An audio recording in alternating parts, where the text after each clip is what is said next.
Welcome, everyone. I'm Dr. Steve Rasner, and you're tuned in to the Lionhearted Dental Podcast.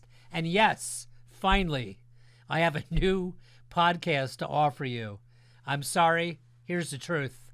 I've been preparing for my live Lionhearted course in Philadelphia, Pennsylvania, which is next weekend. And I poured my heart and soul out into this course, and it's taken every bit of my time. And I am so looking forward to it. We have some amazing dentists that are coming as far away as Costa Rica and all over the United States. And I think you can count on me having a second one. If you want to write to me, please do. Dr. Rasner at RasnerInstitute.com. And I'm planning on having it in the spring. So enough about me. That's why there's been a hiatus in my podcast. And I'm back on track for the next several weeks. I have a lot of guests lined up. And tonight's guest, I want to tell you how this happened. So many of you will remember that I did a podcast about 2 months ago with Elijah Desmond on dentist. How do you transition when you want to sell your practice and move on? How do you do that? And I'm going to be honest with you. I wasn't even sure that I wanted to do that podcast. And when I did it, I got a tremendous amount of email and feedback from colleagues all over the United States that asked me questions about it. And, you know, I know the guys. I know about the process because, as many of you know already, I've gone through that process myself. But I went through it with one company, and I don't know all the ins and outs. And so when I did that, one of the people I spoke to, who has become a very popular guest on this show, is no other than Dr. Vic Martell from Palm Beach, Florida. And Vic said, I got a guy you have to have on your show. And I said, okay, who's that? And he said, Brannon Moncrief. I said, who's that? And he said, he's been in it a long time. And I know from talking to Brannon several times at this point that he's going to bring in his own approach, his own background to this. And I think it's going to help many of you, because let me just say this. I'm not here tonight to encourage you or tell you to hop on the train. I have no agenda here. My only agenda ever in this podcast is to help you make good decisions. And apparently, there's many more of you interested in when do you get in? What do you do before you actually go out there and market your practice? All things I didn't know, by the way. So my guest tonight is Brannon Moncrief. Welcome, my friend. How are you? Good to see you. Thanks for having me. Yeah, anybody that Vic Martell tells me is a good man, he's a good man, as is my friend here, Brannon. So tell my audience, if you will, for a few seconds, you know, what's your background? How'd you get into this? So I've spent my entire professional career in the dental industry, and in particular in mergers and acquisitions within the dental industry. So I have a finance degree, and when I came out of college, I went to work for a finance company that specialized in lending money to dentists all across the country to acquire, start, and expand their practices. So I spent about a decade there, worked my way up from an underwriter that would evaluate the financial health of a practice and determine how much we wanted to lend a buyer to buy that asset, to where at the time I left the company 13 years ago, I was director of business development. And as the director of business development, my job was to build referral relationships with dental practice brokers, CPAs, attorneys across the country who could refer business to us. And one of the brokers that I worked with was Paul McLaren in Austin, Texas. And when I wanted to leave lending, I approached Paul, and he was ready to retire, and I purchased the business from him. And he literally handed me the keys and said, call me, but don't call me, and exited at that point. And that was 13 years ago that I became the principal CEO of McLaren, and we built the company substantially since then. So we have really two divisions of our company. We have the legacy business that I acquired that does sell-side representation brokerage for more traditional practice sales, doctor to doctor transactions is what we call them. And I really lead the other side of our company, which is the DSO and private equity division.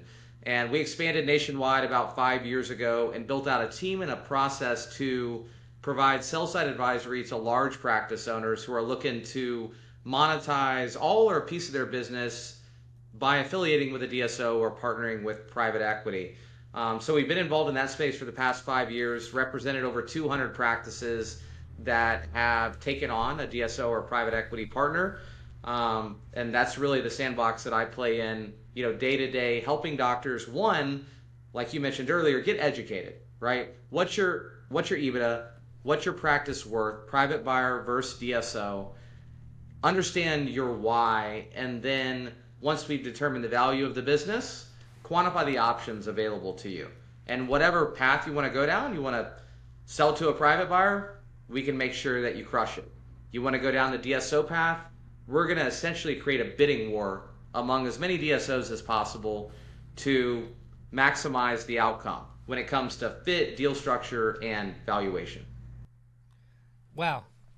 If I wasn't already affiliated, I got to be honest with you, that was a pretty impressive answer. I would call you. So listen, I want to say this again to you guys. I practiced 42 years before I affiliated. And not only did I wait 42 years, I don't know if you know this about me, Brannon, but I was on the lecture circuit saying don't sell to DSOs. That was me. And listen, here's the reason I said it. Because it's my belief system, and it still is to a point, that it's not good for dentistry. That, I came from an old school mentality trained by people like Frank Spear, John Coys, Pete Dawson, Carl Misch. I wasn't ever thinking about, I'm in it. I wasn't. Maybe it's silly of me to have been that way, but I wasn't thinking about monetizing. And if I learn this and I grow my practice to this, I'll be able to do that. I wasn't thinking about that. I was seriously thinking that I just cared about my reputation in my community and being a great dentist. So when I got to the point later in my career, I realized that if I went the traditional way, I would just leave so much money on the table that I wasn't willing to do that. I mean, I don't know how to say this to you other than to be patently honest.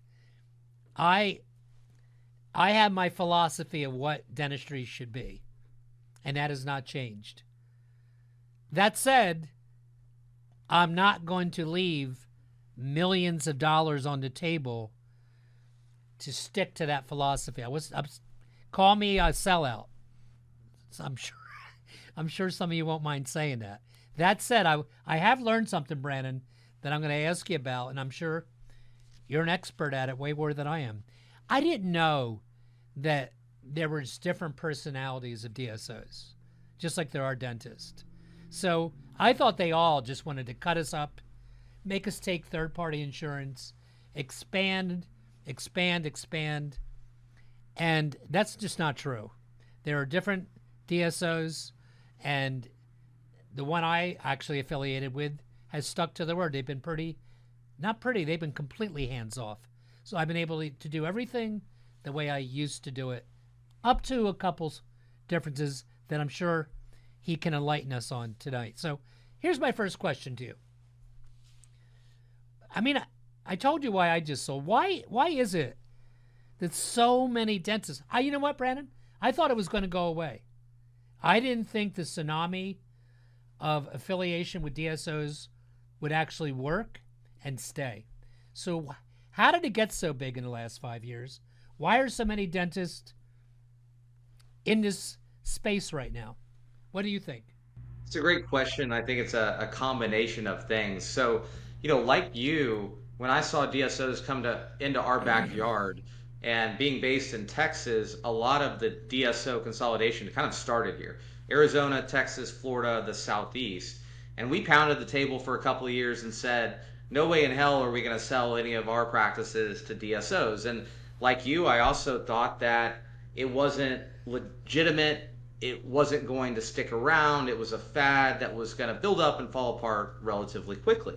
But what we realized is that for multiple reasons, a lot of our potential clients that we thought we would eventually sell to clinicians decided to pull the trigger and affiliate with the DSO. Now, many of those people didn't fully understand their why. They either sold prematurely, sold to the wrong DSO, or left a lot of money on the table because they didn't navigate the process properly. But one of the big reasons that we felt it became a legitimate option is because the DSO model evolved from kind of what you described previously. DSO version 1.0, the suits made all the decisions. They weren't focused on clinical autonomy nor clinical quality. They were just focused on profit. They didn't allow the doctors to participate in the equity side, the arbitrage side, the gain that the investors were recognizing. They just treated doctors as employees, not partners. They didn't value staff, and it was a volume game. That was DSO version 1.0, and in large part, that version of DSOs did crash and burn. And then DSO version 2.0, a much more legitimate transition option for our clients emerged, and that's where they only buy practices. Typically, they don't start practices from scratch. They buy profitable businesses from great clinicians and simply support them behind the veil from an administrative perspective, and then utilize their leverage, their economies of scale, to just turn the dial slightly and increase profit substantially without interrupting the clinical autonomy, the culture of the business, without rebranding it. DSO version 2.0, private equity got smart.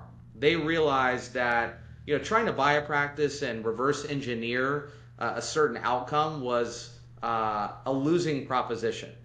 But if they bought good practices and just supported their culture, supported them behind the veil, there was still a lot of money to be made without reverse engineering, reinventing the wheel. And that's when I think DSO, to some people, still a four-letter word, but to many, it's not anymore. And it's become a more legitimate option. So there's several reasons why our clients choose to affiliate with a DSO. And most of the time it's multifaceted. So one is the economics, right? I mean, we just sold a practice in Florida. We closed a couple of weeks ago. $7 million top line revenue, $1.5 million in EBITDA, and it traded for $13 million.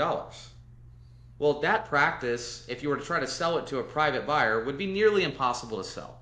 Right. And if it was valued at more of a traditional doctor-to-doctor valuation, on a good day, it might sell for $5 or $6 million versus $13 million in the DSO space.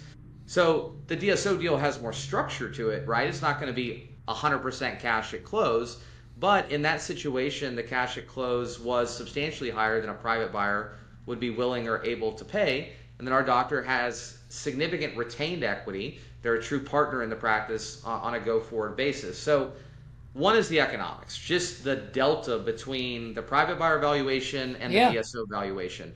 It can be millions and millions of dollars where practices trade for 80 to 90% of revenue in the private buyer world. They can trade for as high as 300 or 400% of revenue in the DSO world. So that's, one consideration. The other thing that private equity smartly did was allow doctors to hold equity, whether that's equity at the practice level or the parent company level, and basically invest alongside the private equity sponsor and enjoy the profits that they're generating on that equity if and when they hit a recap, hopefully at a handsome return. So because of the marked difference in valuation, because of the wealth creation opportunity associated with the equity, because these DSOs are not interrupting the clinical autonomy and allowing the doctor to really keep a lot of operational autonomy, for that reason, it became a lot more palatable for dentists to look to go down that path, and then layer on a massive increase in the burden of management, especially post-COVID, as it applies to the HR nightmare that all of you have been dealing with post-COVID. So private practice has had some headwinds, some pretty strong headwinds, even though private practice has continued to thrive in some regard, there's been some headwinds that y'all have had to face, and DSOs are better insulated. They're really built to push against those headwinds. So for that reason, the fact that a lot of doctors are experiencing burnout, or they just want to get the administrative burden off their plate, they want Yeah. access to those economies of scale, that's another big driver for a lot of our clients. So it's kind of a balance between, economics, right, a higher valuation, the equity upside, the wealth creation opportunity, de-risking by pulling some equity out of their business because a lot of doctors, the majority of their net worth is tied up in their practice, a business that has a lot of key man risk, and then getting some help from an administrative perspective. So I want to say two things about what Brannon just said. And, you're it's so obvious you've been in this space because you're saying it so more eloquently than I am. So I'm saying this right now because I know many of you have followed my philosophy of practice for many years. And I'm very blessed and fortunate to have many of you believe in me. And again, like I have no agenda except to share with you and save you time. So here's why I'm saying this. Those of you that have followed the Lionhearted principles and your practice went, I know a fella in the state of Washington that went from about to burn out, about to quit, to he was at 1.8, he went to 2.5, he went to 4 million. It was after he heard me speak, by the way. And I'm not saying I'm responsible, but he says I am. And now he's at 750,000 a month. So when you have success that's more than, in my mind, 2, 3, 4, 5 million, who isn't going to, who would follow the traditional sell model that Brannon was referring to? Because you're not going to get that money. Nobody can afford it. Who's going to give even two 30-year-olds, what's 750 times 12? It's 750, 800 plus million. Excuse me, 8 million plus per year. Where is a young 29, 35-year-old going to get an institution to lend them money to give you what you're going to get from that, from equity? So that's kind of what I was facing. It's 9 million, by the way. My trusted videographer and mathematician, Tony, just told me. And so I'm just being serious with you. It's pretty hard to walk from that. And so what did I do? What would I recommend you do? I would vet it out. I would take my time and get somebody. What's my true EBITDA, which we're going to get into here. I look at more than one company and find one hopefully that matches and preserves your legacy as close as it can. And the second point that you brought up is you're right. Like I felt like I was the Wizard of Oz when it came to managing my team. And post-COVID, something changed. Having people call out, having less, trying to find new staff. Everything has become 10x more complicated in running a practice. So think about it. And I said already, so I'm not here to encourage you. I'm just trying to rationalize for so many people that heard me talk down to affiliating how it happened for me. And that is, you get the right payday for what you probably have worked way harder than the average dentist your whole life. I gave up a great part of my life to establish this practice that I had to sell. And I should get paid for that. I am. I did. And I think you should do the same, but you better be careful in who you select. And then if you could do that and not have to worry about all the management that seems to be in the way post-COVID, it's hard to turn that down. All right, here's my next question. I affiliated in 2022. I believe interest rates were, well, I know they were significantly less than today. And I've heard that evaluations may be impacted by that. So what are you hearing out there today for those colleagues of mine that are saying, hey, I'm interested, but what's going on today? So the elevated interest rate environment, because private equity does apply a lot of leverage to these businesses, it does impact to some degree demand and valuation. So valuations really reached a high water mark in 21 and 22. Dentistry was already in favor among private equity. It was one of the hottest verticals that private equity was investing in going into COVID. And dentistry had proven to be kind of a perfect, ideal environment for private equity investment. And it had proven to be recession proof time and time again. And then it proved to be pandemic proof. And private equity doubled down, right? Those DSOs that were already buying practices started buying them at an even faster clip in 21 and 22. Those private equity firms that didn't yet own a DSO pulled the trigger, bought a platform, and started building a DSO. And in doing so, when demand increased substantially, valuations increased substantially. And they were still operating in an ideal macroeconomic environment with very low interest rates and availability of capital. I mean, the capital markets were wide open. So money was easy to get and it was cheap. Mm-hmm. And the market was very frothy as a result of that. But as a result of that, a lot of DSOs didn't use a lot of discipline in what they were buying. They were overpaying for practices. And when interest rates really doubled almost overnight, a lot of DSOs were kind of caught with their pants down, if you will. They didn't they didn't have a rainy day fund. They weren't planning for a massive change in the macroeconomic environment. Money became expensive and hard to get. And if you were over your skis from a leverage perspective or over your skis operationally, which many of them were because they grew so rapidly in 21 and 22, you had to go on pause, right? You got the red light from your bank, you tripped your loan covenants, and you could no longer buy practices. So as a result, over the past 24 months, a lot of the DSOs that were stupid aggressive in 21 and 22 have been on hold, not buying offices.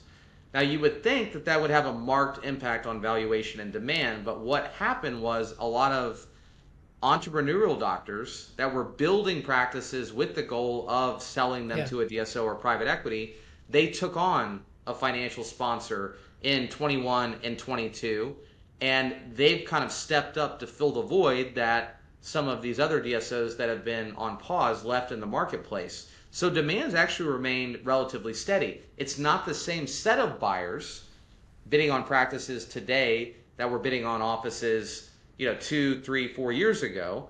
It's a different mix. There's some of the same players in the marketplace, but a lot of them are newer, smaller, medium-sized DSOs that are not over-levered. They're not over their skis operationally because they were not buying. Part of that, yeah. Yeah, they were not part of that wave of consolidation that happened in 21 and 22. So when we talk about Class A assets, when we're talking about multi-doc practices, multi-million-dollar revenue, EBITDA of 700,000 plus, the demand's there and the valuations are there. There hasn't been a big drop-off or compression in valuations. I would say that any compression you've seen in the marketplace, it's on smaller practices with EBITDA of less than 500,000 and very, very large platforms with the EBITDA of over 5 million.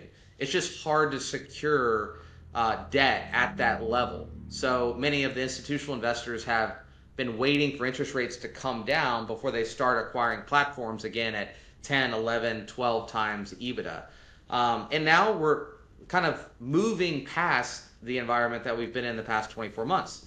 Capital markets are starting to open back up. Interest rates are starting to come down. I think you'll see some recapitalization events happen over the next 6 to 12 months while they've been kind of on pause or been muted due to the interest rate environment over the past 24 months. You're going to see some recaps happen. You're going to see private equity enter the picture, and I think the market's going to, boom. You're going to see a lot more acquisitory activity from private equity and DSOs moving into 2025 and 2026. It's not going to be as frothy and as crazy it was in 21 and 22, but it's going to be a lot more favorable environment for private equity on the go forward because the interest rates are now coming down and the capital markets are opening back up. Well, every dentist that has entered this space in any way is wondering in his mind, because he knows about a guy like me or his friend in Midwest or California that got a multiple of blank. And I know, even from my own talks and conversations with colleagues that the multiples haven't been as strong. What are you seeing today? What's the range? Range, I mean, it's rare that we sell a practice for under 7 times EBITDA. People will say the multiples are 4 or 5 or 6 Yeah. times EBITDA. By the way, those people are typically the DSOs, right? Private equity has wanted the multiples to soften, and they can use the interest rates as an excuse to pay less. But the reality is because the demand's still so high, there's so many DSOs buying practices that if you run the process properly, you have a good sell side advisor, you create a competitive environment for your practice, you're going to end up with a premium. And if you've got a Class A asset, you're going to trade for somewhere likely between 7 to 9 times EBITDA, depending on the different aspects of the practice, how large the practice is, the key man risk, the geography, the growth potential, your runway post sale. You're going to see a higher multiple if you've got a longer runway as opposed to a shorter runway. There's a lot of different factors that impact the multiple. But I think this is a good time to also mention everybody wants to talk about the multiples. The multiple matters. EBITDA matters more than the multiple. Every dollar of EBITDA is worth $7 to $9 in value. Right. So the number one way that DSOs are predatory or let's just say opportunistic, right? Okay. Their goal is to buy low and sell high, buy the practice for as low as I can pay for it and sell it for as much as I can pay for it at a recap event. The number one way to manipulate valuation is to manipulate the EBITDA, not the multiple. So for instance, let's just say you've got a practice where the DSO says, hey, your EBITDA is, $500,000, and we're going to dangle the carrot of a sexy multiple at 7x. So that's a $3.5 million valuation. But then you get in touch with me, I say, hey, hit pause on that conversation with that DSO. They're not going anywhere. They might threaten to leave the table, but they won't. I know they won't. Let us do our own independent EBITDA valuation. And oftentimes what we find is EBITDA is not $500,000.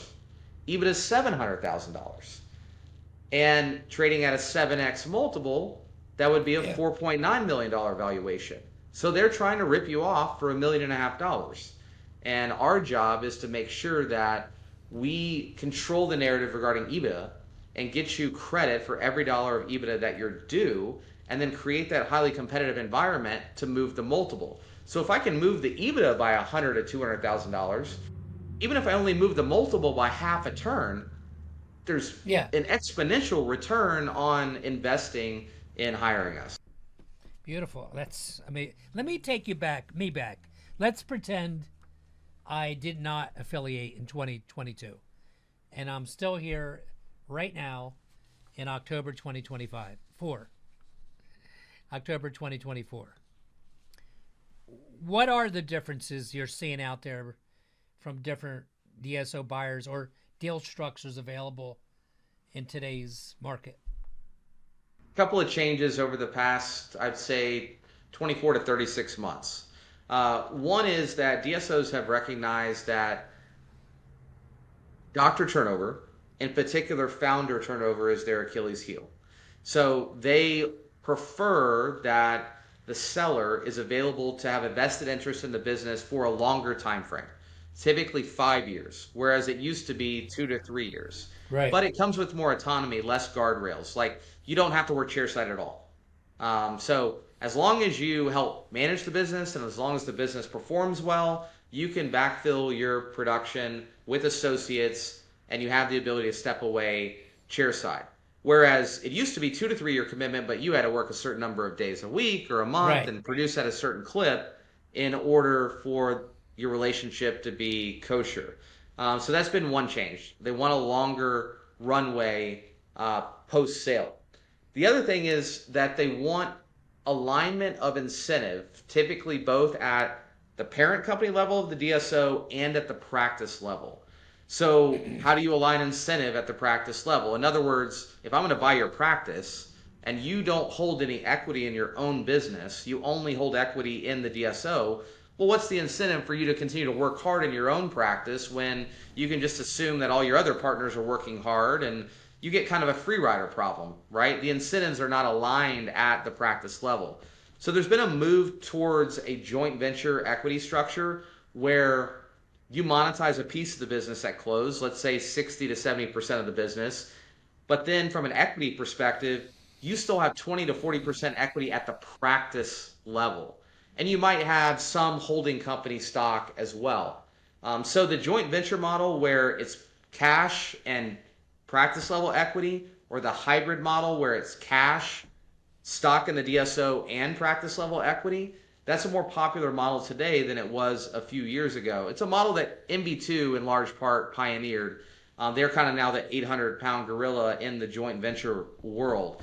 But it allows for incentive, alignment of incentive at the practice level so that doctors keep their foot on the gas because they share in the ongoing EBITDA of the business. And then when a recap occurs, their proceeds are predicated upon the EBITDA multiple the DSO is trading for and the practice level EBITDA. So you grow your EBITDA, you grow the value of your business. And it has an exponential return because while you might sell for 7x at the initial transaction, the DSO is trading for 12 to 15 times EBITDA. So those have been a couple of the mark changes. And because the capital markets have been tight, because leverage has been difficult to access and more expensive, DSOs are trying to make their cash go further. So you were seeing transactions a few years ago, 80% cash at close. Now today, I'd say the average cash at close falls in the 60 to 70% range, with 60 being kind of more of the norm. And you have seen some like holdbacks and earnouts start to creep back into the deal structures. By creating a competitive environment, working with somebody like us, we negotiate those out of the deals. But again, DSOs are trying to pull levers to help them reserve cash because they just have less cash available to invest. Again, I think that's going to change over the next 12 to 24 months. But those have been several of the changes that we've seen in the deal structures over the past couple of years. Okay, well, there's probably every bit of 10,000 people that are going to plus see this. What I'm sure they all want to know, what should I not do when I take this leap? And is this even a thing? Like, I had dinner Monday night with a colleague who's 39 and has $10 million in revenue. He's basically an all-on practice. And he's in the process of potentially transitioning now, selling. I mean, is there an age you tell him not? Like, cool your jets, does it have nothing to do with it? What are the mistakes that my friends want to know about? You gotta get educated, right? And when it comes to like age, we talk a lot about runway, right? Runway to exiting your business. That doesn't necessarily have anything to do with age because, we're seeing younger and younger doctors decide to sell their business for one reason or the other. Whether they want administrative help, whether they want to de-risk and take some chips off the table, whether they plan to sell their business, fulfill their post-closing commitment, and then build another business, whether that be in dentistry or otherwise. But you've got to get educated. You've got to understand what is your practice worth and what are your options. And that's always step one in our process.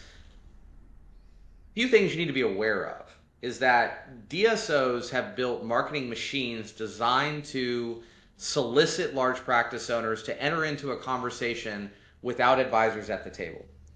Again, the goal there is to control the narrative regarding your options, your EBITDA, your valuation. Well, you don't want the buyer controlling that narrative. Otherwise, you have a high probability of getting screwed. So don't accept an unsolicited offer. You've got to create optionality. You've got to create perspective and you've got to create leverage. And the only way to do that is to date around, to entertain multiple offers, interest from multiple buyers simultaneously, and do that in what we call a blind bid process. So we do evaluation pre-market to educate our client, set expectations, and really decide, is it appropriate for them to go down this path? Okay. It's a private conversation between us and the doctor. How do you determine, like, say it's Dr. X, he reaches out to you. He's probably going to reach out to you after this podcast. Is that I'm just being genuine when I'm asking you this. He wants to know what his EBITDA relatively is. What's that process? Does he cost X to do that? I mean, how's that work? So our fee to do an EBIT analysis and evaluation, nominal fee is $2,500, and it's credited to our commission if and when we consummate a sale down the road. And that process is designed to educate you regarding your Good. EBITDA, the value of your business, and your options. We have a CPA on staff. We have financial analysts on staff. We're very sophisticated when it comes to the financial part of this conversation because, look, that's a huge driver, for people looking to go down the DSO private equity road. So $2,500, it normally takes 3 weeks to knock out. We go over the EBIT analysis and evaluation together, and we can also do some economic modeling to show you under certain assumptions, right? At this valuation, under these three different deal structures, here are the global economic implications of pursuing a sale. Cash at close, annual compensation, and then your return at a potential recap at a modest outcome, right? Get you educated first.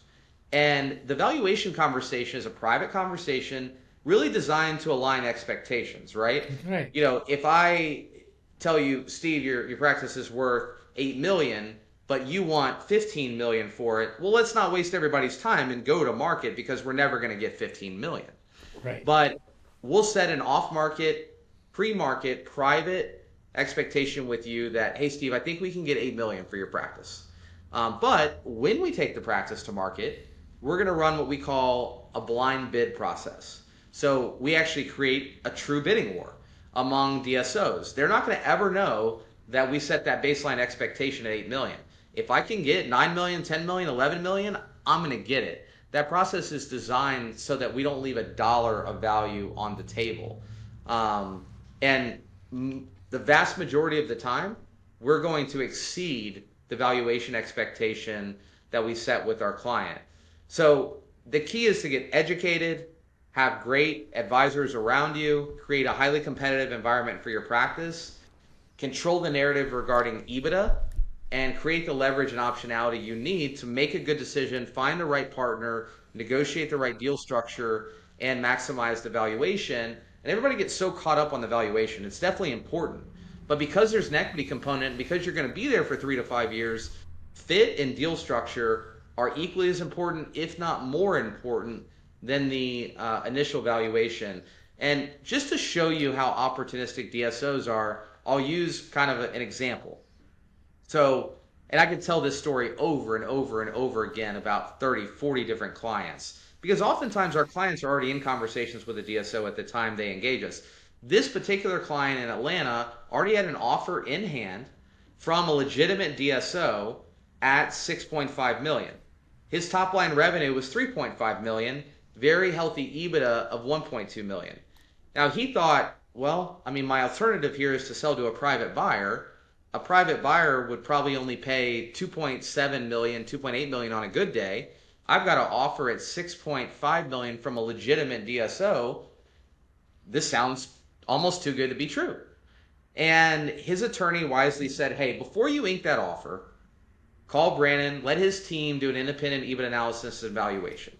And he wisely did. And we said, hey, doc, we think we can get you 8 million for your practice. And he was skeptical, but he hired us. And we gave the DSO he was already talking to a seat at the table, but we filled the table with other DSOs. And we ended up getting 7 offers, and that practice ultimately traded for over $10 million. Wow. Wow. Guess who it Yeah. sold to?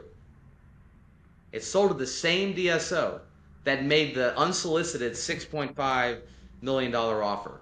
Wow. His offer went up over 50% simply by holding their feet to the fire and running a competitive process and having a good advisor. If that doesn't show you how opportunistic DSOs are, I don't know what will. But that's how the world works. It's a cost average game for them.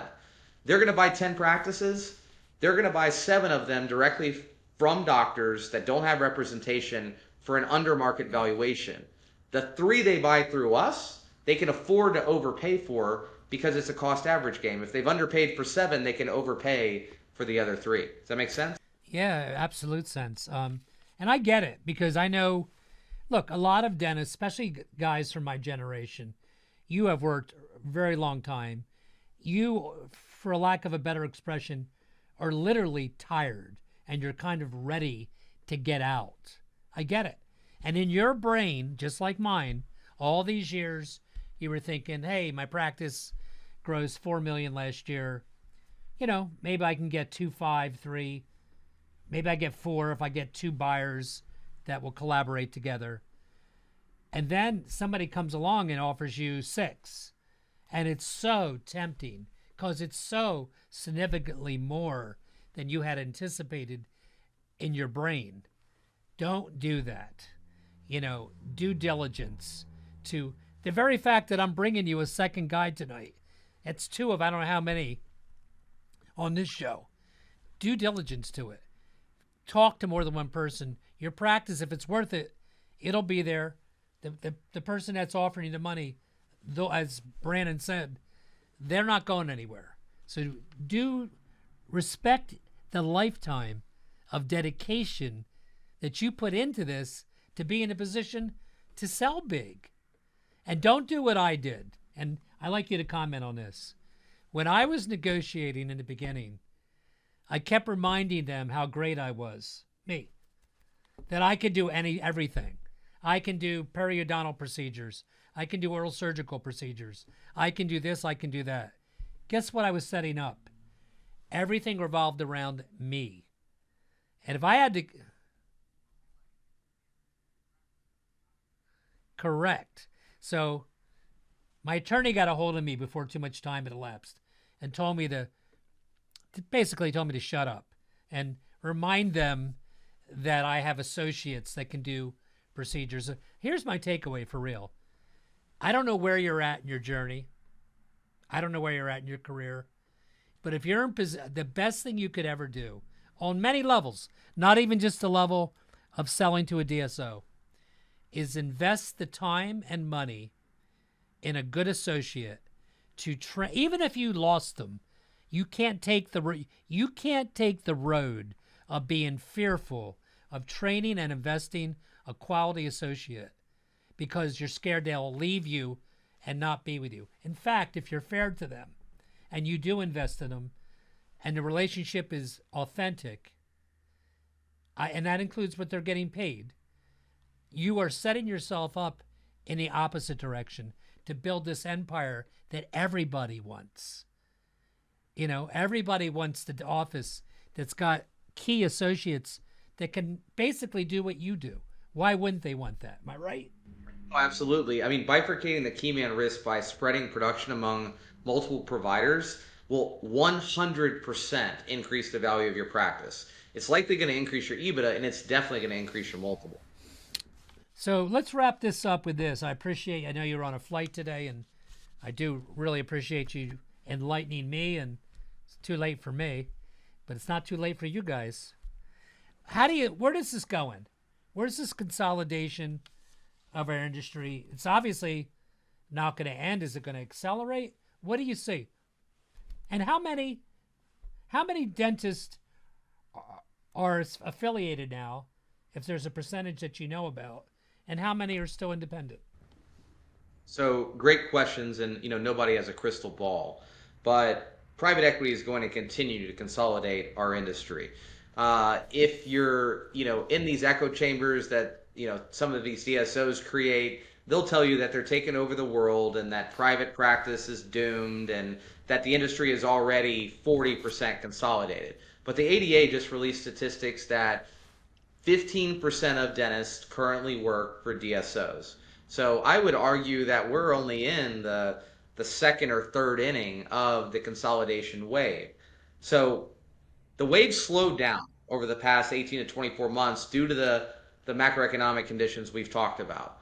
But those are going to ease over the next 24 months, and you're going to see more and more consolidation. It's not going to go back to being as crazy as it was in 21 and 22, but it's going to accelerate above and beyond how it's been the past 18 to 24 months. Eventually, 7 to 10 years from now, we will hit a tipping point. And I think that's around 60%, 65% consolidation where, the majority of the really large practices have affiliated with a DSO. They've been acquired by private equity. And at that tipping point, I think you're going to see there's not going to be a lot of new private equity capital enter our industry because there's not enough meat left on the bone for them to hit multiple recap events and generate Yeah. the crazy amount of arbitrage and gain that they've generated, up until that point. So at that point, you're going to start to see some consolidation of the consolidators. You're going to see DSOs start to merge, and there may only end up with, 20 to 30 really, really large DSOs. And I think there'll always be an aspect of private practice. But I think private practice, in order to thrive long term, has to evolve. And you have to some degree, emulate what the DSOs are doing. And what I mean by that is group practice, multiple doctors, larger facility, multi-million dollar revenue. You've got to insulate yourself from some of the headwinds that dentistry is facing. And the way to do that is through size. And whether that be general dentistry practices or going multi-specialty, um, I think that private practice has got to evolve in that manner to thrive long term. The days of the four-op practice doing $650,000 in top line revenue, we are currently going through a mass extinction event where those practices will not exist when we get to that 7 to 10 year mark. Dentistry will not be profitable with that model that Sure. has survived for the past 50 years.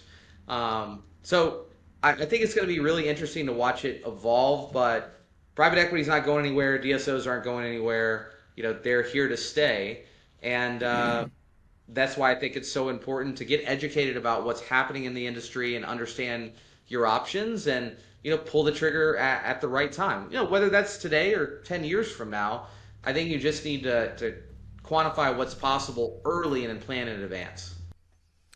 Well, I got to thank you, Brandon. This has been enlightening, fascinating to me. I mean it. I'm listening to you for the last 30, 40 minutes, and I'm wishing I had this information before I went on my journey. I feel it would have benefited me greatly, and I know you're going to help a lot of my friends and colleagues that listen to the Lionhearted, and that's the only reason I do this. So everybody, I'm going to see you next week. You can reach out to me or Brandon directly for more information. We'll have the contact information. I have a lot of great lineups coming your way the next week after week after week. So tune in. See you next week on the Lionhearted.